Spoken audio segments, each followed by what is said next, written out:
नमस्कार दोस्तों। आपने राजस्थान के सबसे हॉरर प्लेस के बारे में तो सुना ही होगा। जी, मैं बात कर रहा हूँ राजस्थान के भांगड़ किले की। एक ऐसा किला जो कि आता है वर्ल्ड के टॉप मोस्ट हॉन्टिंग प्लेसेस में से एक। अब भाई वहाँ की जो कहानी है वो तो बहुत ही लोकप्रिय और प्राचीन है, परंतु हमारे चार दोस्त वहाँ पे जाके एक ऐसी गलती कर बैठते हैं जिनका हर्जाना उनको अपनी जिंदगी भर चुकाना पड़ता है। नमस्कार दोस्तों, मैं आपके सामने लाया हूँ एक ऐसी कहानी जिसको सुन के आपके रोंगटे खड़े हो जाएंगे, आपका पूरा खून सूख जाएगा। तो गाइस, स्वागत है मेरे चैनल डेडली हॉरर टेल्स में। मैं वापस आ चुका हूँ एक और नई सच्ची घटना लेके। और भाई ये घटना मेरे को मेरे दोस्त ने सुनाई थी, ये उसके बड़े भाई के साथ ही हो चुकी है।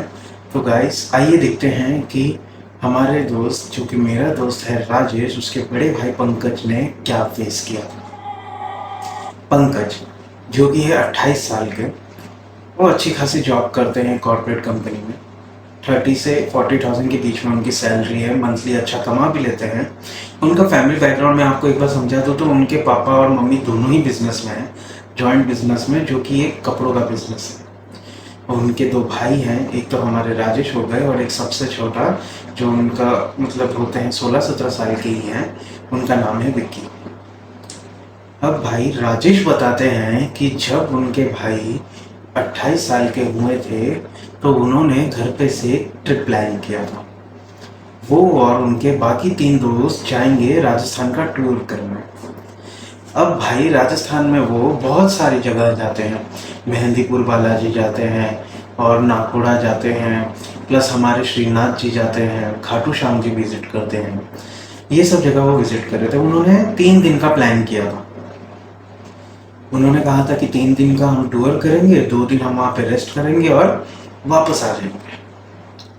जब वो लोग मेहंदीपुर बालाजी घूम के वापस जब उनके चौखट पार करते हैं तो उन्हें एक बूढ़ा सा आदमी मिलता है। उन्होंने कहा कि बेटा, तुम लोग भांगड़ जाके आए हो क्या? अब यहाँ पे जो हमारे पंकज भाई थे उन्होंने कहा कि भांगड़ तो गए नहीं है, लेकिन सोचते हैं वो भी जाके आते हैं। तो बूढ़े आदमी ने कहा कि राजस्थान आए और भांगड़ नहीं घूमे तो आपके घूमने का मतलब ही क्या है? अब यहाँ पे पंकज और उसके बाकी 3 दोस्त एकदम उत्साहित हो जाते हैं और वो कहते हैं पंकज को कि भाई चल, हम भांगड़ भी घूम के आएंगे। अब यहाँ पे पंकज भी रेडी थे। उसी रात वो लोग रेस्ट करते हैं, होटल में अपना खाना पीना करते हैं और वो निकल जाते हैं अगली सुबह भांगड़ के लिए। रास्ते में जाते जाते पूरा जंगल था। तकरीबन 10 किलोमीटर दूर वो पहुंचते हैं भांगड़ के पास। मतलब अभी उनको 10 किलोमीटर रह रहे थे भांगड़ के पास जाने। वो एक टपरी पर रुकते हैं, वो लोग अपना स्मोकिंग एंड टी कंज्यूम करते हैं और वहाँ पे उन्हें दिखता है एक 27 साल का, जो कि पंकज से हल्का ही छोटा दिख रहा था, एक लड़का। वो लड़का बहुत सारे खिलौने बेच रहा था वहाँ पे, जैसे कि चेस बोर्ड हो गए, कैरम बोर्ड हो गया, ये सब का एक छोटा सा उसने बोलते ना एक झोपड़ी जैसा उसने लगाया हुआ था अपना, और वहाँ पे वो सब खिलौने बेच रहा था। पंकज को उसके तीनों दोस्त बोलते हैं कि भाई ये देखना यार, चेस बोर्ड है, कैरम बोर्ड है, कुछ लेके चलते हैं ना वहाँ पे भांगड़ में, करेंगे क्या, घूमेंगे और फिर थोड़ी शाम होते टाइम कुछ खेल लेंगे। पंकज कहता है भाई ये तो बचपन के खिलौने हैं, यहाँ पे कुछ नया नहीं है। कुछ नया रहता तो अच्छी बात भी होती, हम ले भी लेते, पैसा भी खर्च कर देते। ये बात जब उस शॉपकीपर ने सुनी, जब उस लड़के ने सुनी, तो भाई उसने एक हल्की आवाज में पंकज को आवाज दी कि बाबूजी, आपको कुछ अलग तरीके का खिलौना चाहिए? पंकज कहता है कि अलग तरीके का मतलब क्या, तुम्हारे पास और क्या है? ये जो सामने दिख रहा है वही है। यहाँ पे वो दुकानदार कहता है, बाबूजी मेरे पास एक ऐसी चीज है जो आपको आपका भविष्य दिखा सकती है। अब भाई पंकज और उसके दोस्त ये सब सुन के हंसने लगे थे। उन्हें लग रहा था कि भाई ये कोई सर फिरा है, इसने ज्यादा पी रखी है, तो भाई बकवास कर रहा है, चलो गाड़ी में निकलते हैं। पंकज ने जैसे ही गाड़ी का डोर पकड़ा और खोलने के लिए लगा तो वो जो शॉपकीपर था वो भागा भागा आया उनके पास, उनका हाथ पकड़ लेता है। पंकज कहता है ये क्या जबरदस्ती है तुम्हारी? वो कहता है बाबूजी आप जरा देखो तो। वो अपना थैला लेता है, ब्लू कलर का झबला, उसमें से एक बोर्ड निकालता है। पंकज उस बोर्ड को देखता है, उसके उसके दोस्त भी देखते हैं, तो वो बोलते हैं कि अरे भाई ये तो आहूजा बोर्ड है।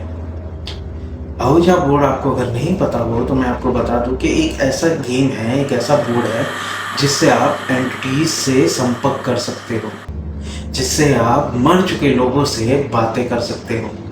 अब ये कितना रियल है कितना फेक है ये तो उनके दोस्तों को पता नहीं था, पर यहाँ पे पंकज का एक मित्र कहता है कि भाई ले ले, हम वैसे भी भांगड़ जा ही रहे हैं, वो जगह भूतों के लिए मशहूर है, हम इसे ले लेते हैं और हम ट्राई करते हैं कि कोई भूत हमें मिलता है कि नहीं।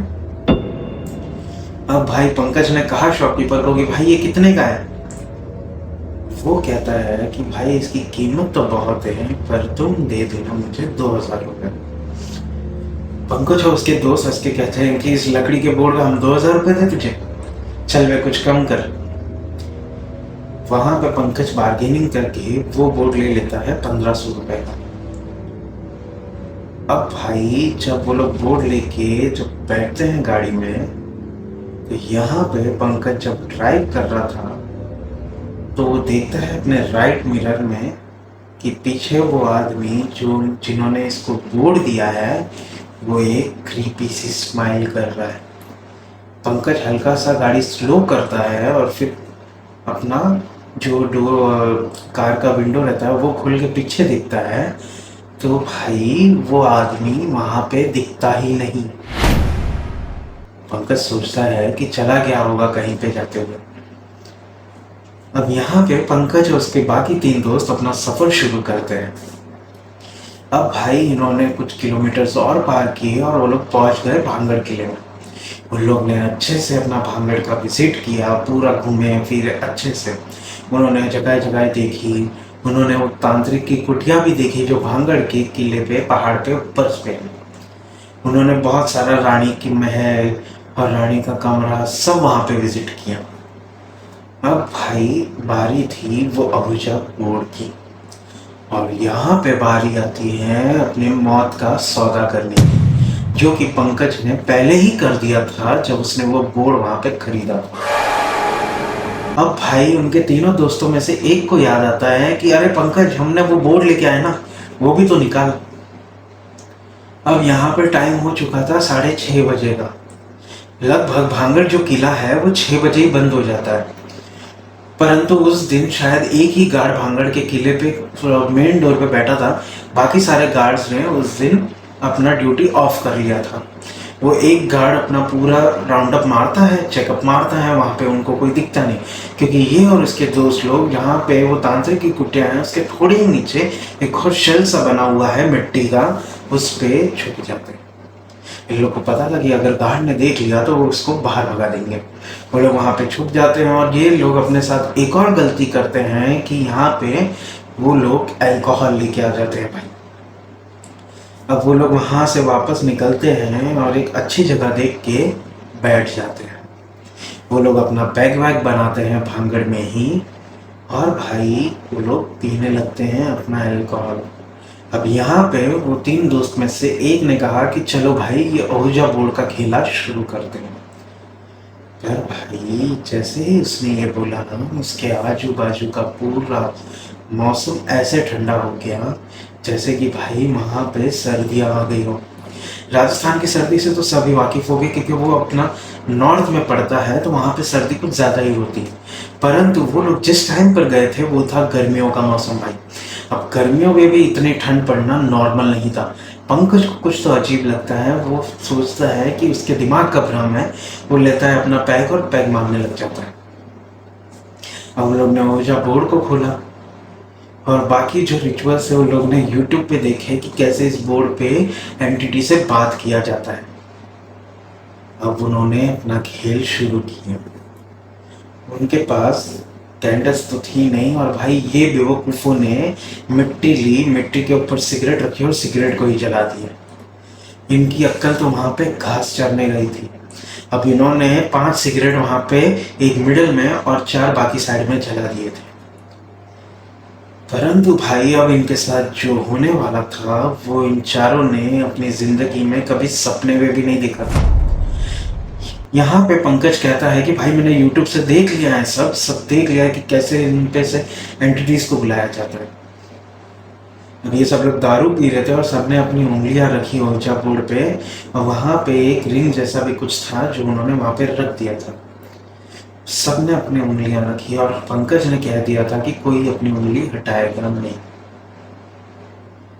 अब यहाँ पे पंकज कुछ तो बोलता है और उसके बाद उसने अपना खेल शुरू किया। वो कहता है कि हमारे आसपास अगर कोई हो तो जवाब दो। थोड़ी देर के लिए तो कुछ नहीं होता है और फिर उसके बाद पंकज एक और सवाल पूछता है कि हमारे आसपास कोई अच्छी या बुरी शक्ति हो तो हमें उसका जवाब दो। तकरीबन 15 मिनट तक कुछ भी नहीं होता है। वो सब लोग सोचते हैं कि भाई उसने हमें तो पागल बना दिया, मूर्ख बना दिया, हमारा हमारा तो काट गया भाई, अपने पैसे भी ले लिया, 1500 रुपये भी अलग से चले गए। अब यहाँ पे वो सब लोग अपना दूसरा पैक बनाते हैं और सब लोग पीने लगते हैं। और उन बेवकूफ़ों ने जो सिगरेट गाड़ी हुई थी जो कि थोड़ी थोड़ी जल चुकी थी, उनमें से ये एक और सिगरेट लेते हैं और भाई शुरू हो जाता है स्मोक करना। अब भाई यहाँ पे जो इनकी पागलपंती थी वो इनकी जान पे कैसे बनाती है वो आप ध्यान से सुनिएगा। अब ये लोग स्मोक कर रहे थे, ड्रिंक पी रहे थे, और तभी वो लोग देखते हैं कि ओजा बोर्ड पे जो रिंग है वो अपने आप कांप रही है और मूव कर रही है। वहां पे वो रिंग एक एक लेटर पे जा रही थी और उनमें से एक दोस्त का नाम वो रिंग बना देती है। पंकज का उनमें से एक दोस्त था रवि। उसने देखा कि उसका नाम धीरे धीरे, उसके नाम के लेटर्स वो रिंग जा रही है। अब यहाँ पे रवि बोलता है अरे भाई ये क्या है यार, ये तो बिना मतलब हमारी फाड़ रही है, ऐसा कुछ नहीं होता यार, तुम सब लोग का हो गया हो तो चलो यहाँ से। यहाँ पे रवि के कान में एक हल्की सी फुसफुसाहट होती है और वो आवाज कहती है कि तुझे मजाक लग रहा है, अब देख मैं तेरे पीछे कैसे बैठ है। इतना सुनते ही रवि की धड़कन रुक गई। वो पीछे मुड़ के देखता है तो वहां पे कुछ नहीं था भाई। ये चीज रवि अपने तीनों दोस्तों को बताता है, पंकज और बाकी 2 दोस्तों को। तो वो लोग उस पर हंसते हैं, मजाक करते हैं और बोलते हैं भाई तुझे चढ़ गई है।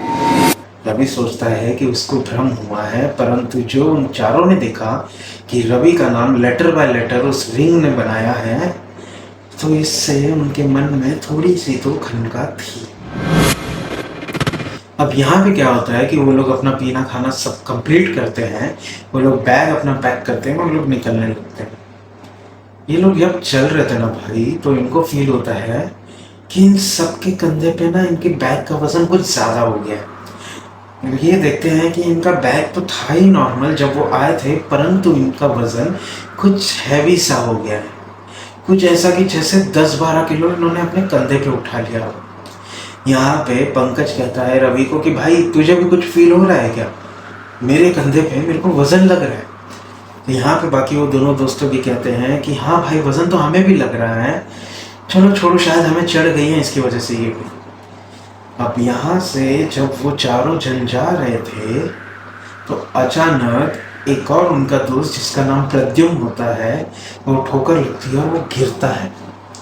वो जैसे ही गिरता है और अपनी नज़र ऊपर उठाता है तो वो देखता है कि एक आदमी सफ़ेद धोती और सफ़ेद जो कहते हैं ना गांव में धोती और जब्बा बनियान जैसा कुछ पहनते हैं राजस्थान साइड में, वैसा पहना है। उसने पगड़ी पहनी है, पगड़ी पूरी काली थी और उसके जो बाकी के क्लोथ्स थे पूरे वाइट थे। उसने पैरों में मोजड़ी डाला हुआ था। अब यहाँ पे प्रद्युम्न कहता है कि आप कौन हो, ऐसे ऊपर देख के। यहाँ पे रवि और पंकज कहते हैं कि भाई तू किससे बात कर रहे हैं, यहाँ पे तो कोई नहीं है। पंकज और रवि यहाँ पे देखते हैं कि प्रद्युम्न किसी से बात कर रहा है। प्रद्युम्न यहाँ पे पीछे मुड़ के रवि और पंकज को बताता है कि ये इन बाबा, और जैसे ही वो बाबा बोलता है वो आगे मुड़ता है और भाई वहाँ पे सब गायब हो चुका। वहाँ पे कोई नहीं था, कोई आदमी नहीं, कोई क्लोथ्स वाला आदमी नहीं। यहाँ पे प्रद्युम्न अपने आंखें मसलता है और कहता है रवि और पंकज से कि भाई मैंने इसको देखा था, यहाँ पे कोई तो खड़ा था। वो कहता है भाई तुझे ना सही में बहुत ज्यादा चढ़ गई है, तो चल यहाँ से। परंतु जब ये लोग नोटिस करते हैं कि ये तीन ही है यहाँ पे, इनका चौथा पर्सन उन तीनों में से गायब है। वो लोग आजू बाजू ढूंढते हैं परंतु उनको कोई दिखता नहीं। अब वो जो चौथा दोस्त था उसका नाम था गौरव। अब ये सब लोग गौरव को ढूंढते हैं पर उन्हें गौरव कहीं नहीं मिलता। अब ये लोग आवाज़ भी नहीं दे सकते थे, क्योंकि अगर ये लोग आवाज़ करेंगे तो वहाँ पे जो सिक्योरिटी गार्ड बैठा है गेट पे, वो सुन के आ जाएगा और आने के बाद वो इनको डांटेगा तो ही, परंतु इनसे मोटा सा फाइन वसूल कर लेगा। इन सब से बचने के लिए उन्होंने गौरव को कोई आवाज़ नहीं लगाई, इन्होंने डायरेक्ट गौरव को कॉल किया तो गौरव का फ़ोन बजता है और ये लोग देखते हैं कि उनके लेफ्ट में ही गौरव का फ़ोन रिंग हो रहा है, वाइब्रेट हो रहा है। ये लोग जाते हैं उसी तरफ तो लोग देखते हैं कि गौरव दोनों पैर के बीच में सर डाल के बैठा है, वो हंसे जा रहा है। अब भाई ये देख के ये तीनों शॉक हो जाते हैं। वो लोग कहते हैं कि भाई तू यहाँ पे ऐसे क्यों बैठा, तू हंस क्यों रहा है, तुझे भी बहुत ज्यादा चढ़ गई है क्या ये प्रद्युम्न की तरह? इससे पहले कोई और दिखता है, कोई बाबा दिखता है काली पगड़ी वाला, और तू यहाँ पे बैठा है। पंकज ये जैसे ही बोलता है कि तू यहाँ पे बैठा है, गौरव अपना मुंह ऊपर करता है। उसका भाई, उसका फेस पूरा वाइट हो चुका था, उसकी आंखें की जो प्यूपिल्स होती हैं काली, वो ऊपर जा चुकी थी, उसकी आंखें भी पूरी सफेद। वो कहता है कि तुमने ही तो मुझे बुलाया है। पंकज की शक्ल भाई जैसे उसके पसीने छूट रहे हो। अब भाई गौरव की शक्ल देखे, पंकज की शक्ल जैसे खून सूख गया हो उसका। यहाँ पे रवि, प्रद्युम्न और पंकज तीनों गौरव को उठाते हैं ऐसा अपने हाथ में और वो भागते हैं गेट की तरफ।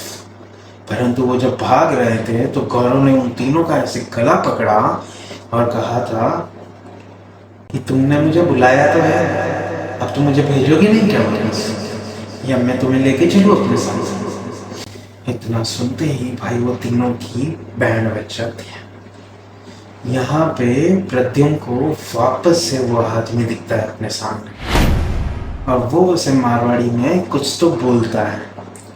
यहाँ पे प्रद्युम्न कहता है पंकज को कि भाई वो देखना, वो आदमी अब वहाँ पे खड़ा। यहाँ पे रवि को आवाज आती है वापस से उस औरत की, थने कहीं लागे तो ये सब झूठ है, आप हाँ इधर। मतलब वो औरत कह रही थी कि तुझे क्या लगा ये सब झूठ है, हम सब इधर है। अब यहाँ पे अकेला केवल पंकज था जिसे कुछ सुनाई ना दिखाई दे रहा था। उसे बस दिखाई दिया था तो सिर्फ गौरव की वो डरावनी शक्ल। अब भाई यहाँ पे पंकज कहता है कि भाई तुम सब हनुमान चालीसा का जाप शुरू कर दो, हम यहाँ से निकलते हैं। ये सब हनुमान चालीसा का जाप शुरू करते हैं परंतु आगे तो कुछ और ही हुआ था। यहाँ पे वो सब लोग गौरव को पकड़ते हैं। पंकज, प्रद्युम्न और रवि अपना होश संभालते हैं और वो भागते हैं। वो भाग के गेट पे ठोकते हैं तो वहाँ पे गार्ड जो था वो सोया हुआ था और गार्ड ऐसी नींद में सोया था कि भाई इनकी चिल्लम पुकार भी वो नहीं सुन पा रहा था। ये लोग उसका गेट फांदते हैं, मतलब वो गेट के ऊपर से कूद के तीनों चले जाते हैं चारों। वो जब चारों जा रहे थे तो यहाँ पे गौरव को नींद लग चुकी थी। ये चारों होटल में जाते हैं और होटल से अपने घर के लिए रवाना होते हैं। यहाँ पे गौरव अभी भी उठा नहीं था। अब भाई ये सब लोग जब सुबह उठते हैं तो ये लोग देखते हैं कि गौरव बहुत ही वियर्ड, बहुत ज़्यादा अजीब बिहेव कर रहा था। गौरव की जो कि एक ब्राह्मण फैमिली से बिलोंग करता था, भाई वो मॉर्निंग में जब होटल के नाश्ते के सेंटर था वहाँ पे जाके वो बॉइल्ड एग्स खा रहा था, उबले हुए अंडे खा रहा है। ये सब देख के रवि और पंकज बोलते हैं कि भाई तू ये क्या कर रहा है, तो ब्राह्मण है ना, तू अंडे कैसे खा रहा है? गौरव उनको देखता है, क्रीपी से स्माइल देता है और कहता है मैं तो खाऊंगा, मैं तो सब खाऊंगा। यहाँ पे भाई ये सब सुन के उनके कान खड़े हो जाते हैं। गौरव ने पहली ही गलती वहां पे कर दी थी अल्कोहल पीने की। अब भाई दूसरी चीज अब ये जो कर रहा था वो एग्स खा रहा था। अब यहाँ पे इनको कुछ समझता नहीं है और ये निकल जाते हैं अपने घर की तरफ। यहाँ पे गौरव को थोड़ा संभालना मुश्किल हो रहा था क्योंकि वो अजीब अजीब हरकतें कर रहा था।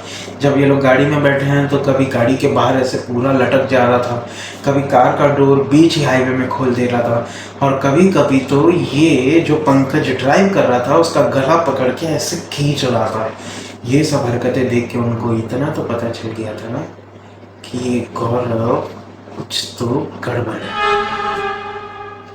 अब भाई ये सब लोग अपने अपने घर पे आ जाते हैं और गौरव को वो अपने घर पे छोड़ देते हैं। गौरव जब अपने घर पे जाता है तो वो अपने फैमिली वालों को भी बहुत परेशान कर देता है।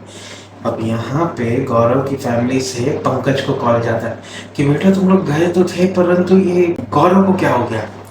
तो यहाँ पे पंकज कहता है कि आंटी क्या हुआ, ये तो नॉर्मल था। यहाँ पे पंकज छुपा देता है दोबारा। तो वहाँ पे उनकी फैमिली वाले कहते हैं कि ये तो अपने हाथ वाथ काट रहा है, ये पूरा खून में सन चुका है। पंकज उन तीनों दोस्तों को कॉल करता है वापस से, रवि और प्रतिम को दोनों को, और ये सब लोग जाते हैं गौरव के घर। अब यहाँ पे गौरव ऐसे पूरे बाल नीचे करके बैठा है और ऐसे हिल रहा है। और वो गौरव जब वो तीनों दोस्त वापस आते हैं गौरव के कमरे में तो कहता है कि मुझे तो यहाँ पे लेके आ गया, अब मैं इसका पूरा परिवार खा जाऊँ, मैं इनका पूरा परिवार लेके जाऊँ अपने साथ, मुझे बहुत भूख लगी है, मैं कहीं सालों से। ये सुन के वो तीनों दोस्त और जो गौरव के फैमिली मेंबर थे उनकी सिट्टी पिट्टी गुल हो गई थी। उनका खून मानो पूरा सूख गया। यहाँ पे वापस से गौरव का फेस सफेद पड़ता है और आंखें पूरी वाइट। यहाँ पे फिर एक तांत्रिक को बुलाया जाता है जो कि उनके ही गांव के होते हैं। तांत्रिक जैसे ही कमरे में कदम रखता है गौरव उठ खड़ा होता है और अपने चमड़ियों के अंदर, मतलब जो उसका स्किन होता है जो चेस्ट के थोड़ा नीचे होता है स्टमक के ऊपर, वहाँ पे अपने नाखून डाल के ऐसे जैसे फाड़ने को जा रहा हो। ये तीनों दोस्त मिलके उसके हाथ पैर पकड़ते हैं और वो पंडित जी अंदर आते हैं, तांत्रिक जी। वो कहते हैं कि ये तुम किसको लेके आ गए हो अपने साथ। कहते हैं कि पंकज, रवि और प्रतिम कहते हैं कि तांत्रिक जी ये तो हमारा दोस्त है गौरव। वो कहते हैं अरे मूर्खो, तुमने ये क्या कर दिया, ये तुम्हारा दोस्त नहीं है। ये सुन के ही उन तीनों के गले सूख जाते हैं। उनके फैमिली मेंबर शॉक हो जाते हैं कि ये हमारा बेटा नहीं है तो कौन है। तांत्रिक कहता है कि अरे पागलो, तुम जिसको लेके आए हो ना वो कोई साधारण प्रेत नहीं है, वो एक खबीस है। वो खबीस तुम्हारे पीछे आ गया है। ये सुनते ही पंकज कहता है कि खबीस ये क्या होता है। वो कहता है कि खबीस एक ऐसा प्रेत होता है, एक ऐसी बुरी शक्ति है जो कि जिसके पीछे पड़ जाए वो उसकी मौत निश्चित कर देती है। अब भाई ये सुनते ही गौरव का फेस वापस से वाइट हुआ और उसकी आंखें जो वाइट थी वो अब अचानक से रेड होने लग गया था और जोर जोर से चीख रहा था। अब यहाँ पे गौरव शांत हो जाता है और जमीन पे गिर जाता है।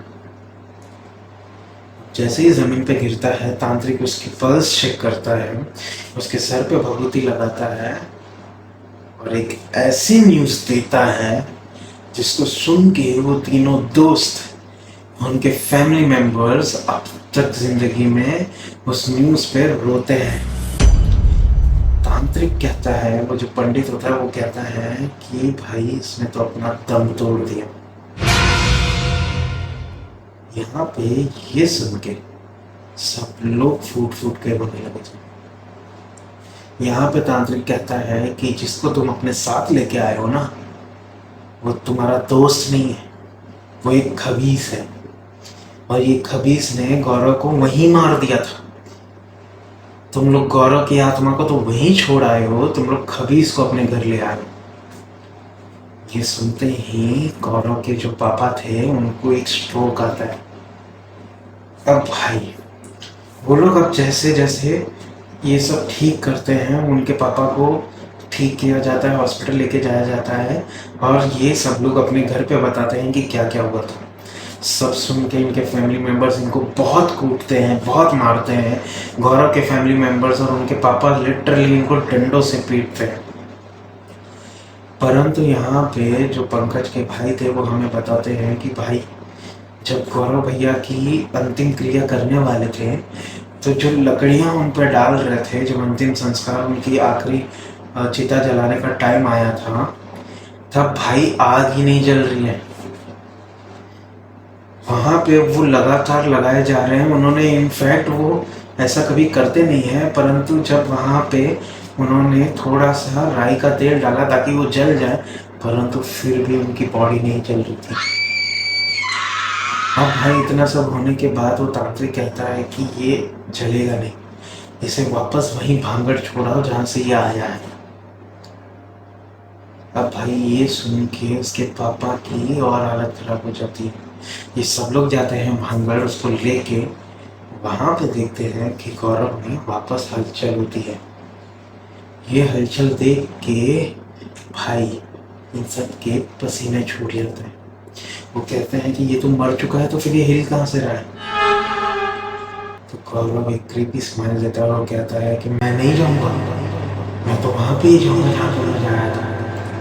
मुझे वहीं लेके चलो जहाँ पर मुझे ले जाएगा। वो सब लोग उसे कैसे कैसे करके संभालते हैं और अगले 5 सेकंड में वापस से उसकी बॉडी से प्राण निकल जाते हैं। उसकी बॉडी वापस से वहाँ पे मृत्यु पड़ी हुई थी। वो सब लोग जाते हैं।